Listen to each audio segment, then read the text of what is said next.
It's the recap for Sunday, August 11th, 2024.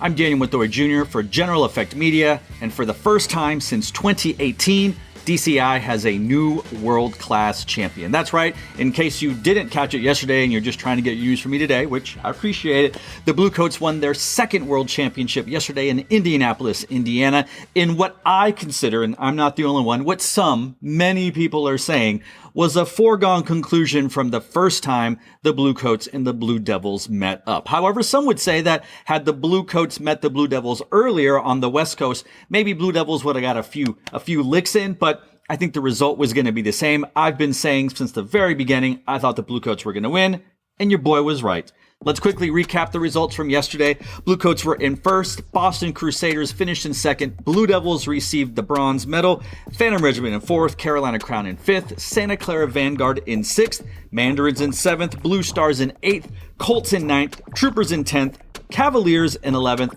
and the Madison Scouts finished in 12th. Now, let's talk a little bit about what I got right and what I got wrong in my finals predictions from yesterday. I predicted that the Madison Scouts were going to beat the Cavaliers. It didn't happen.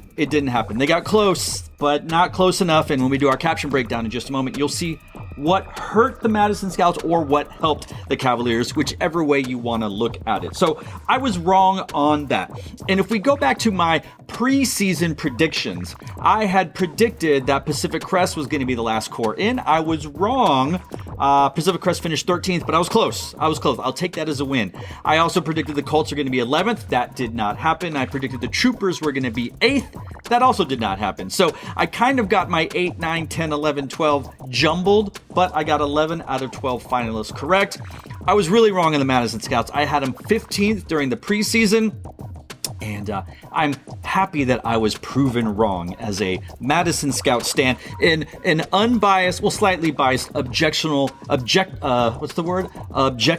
journalist. I can still be a fan, but still can report on it.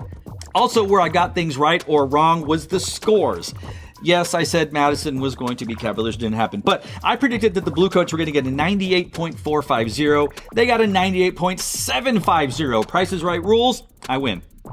Boston Crusaders, I predicted a 97.4. They got a 97.413. Price is Right rules. I win. Blue Devils, I said 97.325. They got a 97.075. I lose. I went over. Cavaliers, I said 88.750. They ended up scoring an 87.5. And the Madison Scouts, I said 88.8. They scored an 87.050. Can't win them all, but you can win some, like I did. Let's talk about the caption breakdowns from yesterday. Now, Bluecoats pretty much had first all the way through. I did say maybe they'll catch the Blue Devils Boston in visual performance, and they did. But I did also say that they weren't going to win color guard or percussion on finals night, and they didn't. They placed second. The Boston Crusaders placed first in color guard, fourth in brass. Fourth was their weakest caption. They finished second in percussion, which we're going to talk about in a second. The Blue Devils' highest caption was second in visual performance. Their lowest was fourth in one of the GE captions. Phantom Regiment was third in that same GE caption that they beat the Blue Devils. Their lowest caption was fifth, but they had a number of different captions in fifth. Carolina Crown, finishing in fifth, had a number of fourths and fifths. Their highest caption, second in brass. Their lowest caption, sixth in percussion. And then rounding out the top six, the Santa Clara Vanguard, highest score, highest ranking, first in percussion, which comes into play later, and then seventh place in one GE caption, visual performance, and color guard. Moving on to 7 through 12, the Mandarins, pretty consistent 6, 7, 8. However, in percussion, they finished 9th, which was an improvement over how they had been doing earlier in the summer or maybe even earlier in the week. So good for them. Kudos to them on the improvement. Blue Stars, pretty much 6, 7, 8 all the way, 11th in percussion. Definitely an issue that kept them from being closer to the Mandarins. We get into Colts. Their lowest caption was an 11th in brass. The Troopers, their lowest caption was a 12th in color guard, with an 8th in percussion being their highest caption. And then the Cavaliers finishing in 11th, with their highest caption being a 7th place percussion. And the Madison Scouts finishing in 12th with their two highest, 10th place in color guard and in visual performance. Now, we talked a little bit about earlier about how these all were going to come into play, about how things worked out. So let's dive in a little bit nerdier. Let's get into some numbers here. We talked about the Bluecoats probably not going to be able to beat the Boston Crusaders in color guard. On finals night, the Boston Crusaders scored a 19.8 in color guard. Bluecoats 19.5. 0.3. It's close, but not close enough. Again, if it had been 0.2, I don't know. I don't know a lot about color guard, but I know enough to get myself in trouble, and Boston's guard's really, really good. And I think the design positioned the color guard to be featured in a way that was more like, this is the color guard caption, in a way that here's our obligatory brass feature, trumpet feature, this and this and this. And I think Bluecoats color guard staging, this is just to my visual eyes, which I am without a doubt way more music oriented. That's what I do. I write, compose, arrange music. But visually, the color guard seemed to be, and forgive me if I just explain it wrong, just integrated in a way more that it was more about the sum of its parts. And other than that outstanding, fantastic, silent aluminum foil flag feature, there really wasn't like those moments to me that stuck out like, this is the color guard. I could be wrong. But regardless, Boston Crusaders, 0.3 seemed like an insurmountable amount of space to overcome, and that's inevitably what happened. And then in percussion, the Bluecoats, 19.450. First place was the Vanguard, 19.5. The smallest, the slimmest of margins, 0.050. Now, some have said that when you give that half of a tenth, you're basically afraid to make a call. You can't give a tie, but you don't want to give a bigger window, or maybe you locked yourself in, because if we go down there's not even a 19.4. There's a 19.35 for the Boston Crusaders. We saw the Vanguard. Basically what happened is the percussion judge, Mike Lightsky, saw Vanguard because they were performing in the 6th slot, saw them and gave them a 19.5. That was it. And then Boston came out and they knew 19.35. So Mike left himself 0.15 to work with. I don't know. You could have given a 19.3 to the Boston and 19.4 to Bluecoats, and I think that the results would have been the same. However, that might have altered the overall percussion caption, which we're going to talk about in a little bit. But 19.45 to 19.5, not a huge, that is a blink, less than a blink's of difference. I had predicted that the Madison Scouts were eventually going to beat the Cavaliers, and by eventually I mean in finals night only. Let's break down a little bit more about them. The Madison Scouts had a .300 advantage in music. Remember, I said that was an insurmountable amount of space for the color guard caption for Boston and Bluecoats. Cavaliers, I think that was an insurmountable away, because while General Effect 1 did have the Cavaliers up by 0.1, the other three judges had them up. So Madison Scouts, according to the sheets, a more musically strong ensemble. If we go into visual, the Madison Scouts were above 0.05, the smallest of margins that you can be over somebody else. 0.05 in visual performance, they were less than a point. They were 1 point rather away from the Cavaliers. Only 0.1 above in visual analysis and color guard. It all averaged out again to be a positive of 0.05. So thus far, we have a 0.350 advantage for the Madison Scouts. But then you get into music analysis, and the earlier one was General Effect. I'm sorry, the Madison Scouts held a 0.3 advantage in General Effect. In music, well, that flipped a little bit. Now, the Madison Scouts were at a negative 0.4 in brass from the Cavaliers. So that wiped out all the advantage that the Madison Scouts built up in General Effect and in visual. You could have just stopped right there. But then, music analysis, which takes everything into account, 0.1 advantage for the Madison Scouts. So the Madison Scouts are now up 0.05. So if that had been where it stopped, Madison Scouts would finish 11th. However, percussion caption, and honestly, however you look at it, did the percussion save the Cavaliers, or did percussion hurt the Madison Scouts? I guess depending on the way you look at it, it's two sides of the same coin. The percussion caption, 1.3 points above. So we had the Cavaliers, remember they were 7th in percussion. The Madison Scouts were 12th. 1.3, we talked about spreads, right? We talked about how 0.7 and above is significant. 1.3 is almost twice that. They're not playing the same sport.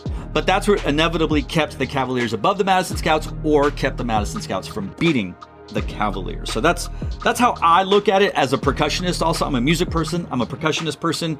So I instantly gravitate towards music and percussion. That's just the way I do it. And that's why my comments are less visual and way, way more music. Let's talk a little bit about fun facts. A few fun facts about this weekend. The last time that the Blue Devils was not first or second place. Can you guess it? Can you guess it? I'll just tell you. 2006. We have almost gone 20 years without the Blue Devils placing first or second. They got the bronze medal. The bronze medal. Speaking of Blue Devils, and this is not like an anti-Blue Devils podcast or episode, or I don't even dislike the Blue Devils. When you have been so dominant for so long, all of these things have to do with you not doing something for the first time in however. The last time the Blue Devils did not win a caption, 2018. 2018, that was when SCV won pretty much all the captions, and then Boston, I think, won guard. I think that was that's the last non-Blue Devils championship. And if you go back, that's like 6 years, which is incredible. Incredible. Kudos to the Blue Devils. Percussion. I mentioned that if Mike Lightsky, as the percussion judge, had done 19.5, 19.4, 19.3, that might have thrown off all of the averages for best drumline on Friday, and maybe, or maybe not, I can't confirm or deny, I honestly don't know, maybe he had this in mind. The percussion average for those 3 nights, Santa Clara Vanguard, 19.55. 19.55. The Boston Crusaders, 19.53. 19.53. I guess you could be closer together, a hair's width. 19.55 to a 19.53. Vanguard won drums 2 out of 3 nights. Makes sense if you look at it that way. Boston Crusaders had the hot hand. I thought no one was going to touch him coming in. I really did. And you know what? This should prove to us 2 years in a row, a drumline percussion section has won best percussion and not been in the top 5, not been in the medal contention. The Cavaliers placed 8th last year and they won Best Percussion. Santa Clara Vanguard placed 6th this year and they won Best Percussion. I think we've talked about, maybe not out in public, but didn't Boston Crusaders win Best Color Guard and finish 6th or 7th or 8th? Like, there are these rare instances when a drum corps finishes out of the top 4, 6 and will win a caption. Now, I think it's only percussion and color guard. Certainly wouldn't be general effect. Maybe not even visual. Brass, even rarer. But percussion and color guard, you can win it and not be in the top 6, top 5. Yeah, so look at that. Isn't that interesting? Someone put up a clip that I just saw, or a post, and if I can grab it, I will, and put it here. Something to the effect of Santa Clara has the amount of drumline captions, percussion captions that Santa Clara has won is still less than the amount of championships that the Blue Devils have won. That should tell you, what are they at, 21? 2021? I think Vanguard's at 17 or 18 percussion championships. Wild stuff. Wild stuff. And before we pay the bills, just want to say over the next few weeks or so, we are going to be uploading older episodes of the Bring It In podcast and the Sketchbook podcast onto this channel. Now, neither of them are videos. There will be some graphics that are on the screen, but in case you have missed out, maybe you didn't know it existed, maybe you're interested in it, Bring It On is a podcast similar to this. They talk about drum corps stuff during the summer and some marching band things. It is all older stuff from 22 and 23. But in case you're curious what somebody thought about No Conquest Shots, or someone else thought about this marching band show, you can definitely give it a listen. It'll be in its own playlist. It's the Bring It In show, which is not by me. It's by Matthew Carstensen. And then Sketchbook is a podcast that I had starting in the fall of 2019. All audio. It's an interview podcast, so it's not just me, and I'm not the star. I'm just the moderator of it. And I have interviewed some designers, some teachers, some people in the biz, etc. So please be sure to listen to those. They're already out on Spotify and Apple, and they have been. But in case you haven't seen it and didn't know it exists, it'll now live on the YouTube channel as well. I do intend to bring back the Sketchbook podcast as well as a few other shows, like we said, onto this channel. There's going to be a lot of different shows for you to take in. Maybe you're super into drum corps, but you're not into band. Maybe you like band. Like, our idea is to have something for everybody, and hopefully a Venn diagram that all kind of, this is Gem. Gem is this, and all these things are around there. So make sure you look out for that. Okay, now let's pay the bills. All right. Give a thumbs up, subscribe, comment, etc. for the YouTube channel. Break the algorithm, share with everyone, let everyone know what we're doing because we've got AdSense and we want to make some money. So watch the ads, all that good stuff. But let's just say, well, I'd rather support you as well. You can support us at the General Effect Media store. You can get Gem logo shirts. You can get General Effect, the brand stuff. More stuff will start popping out there. So be sure to check it out in different sizes, different colors, different fits, etc. If you'd rather just give us money, Ko-fi, Ko-fi, you can donate, and then we share it with our content creators. All profits minus administrative fees will go to our content creators, so go for it. No donation is too small, and no donation is definitely too big. Follow our Instagram, General Effect Media. I don't run it. The cooler, younger kids run it, so there's going to be a lot more content coming through, especially as we get into band season, marching band season. And then if you like to read really nerdy stuff, click on our Substack. Lots of great written articles. I used to write. I'd rather do video. I find video a little bit more fun. So anyway, there might be some stuff written by me if not, but lots of great articles, lots of great series, and you get notified when new episodes of podcasts come out as well. So be sure to check that out. As this is, there might be one more or two more episodes kind of on finals of DCI, but we've pretty much reached the end of recapping something like that.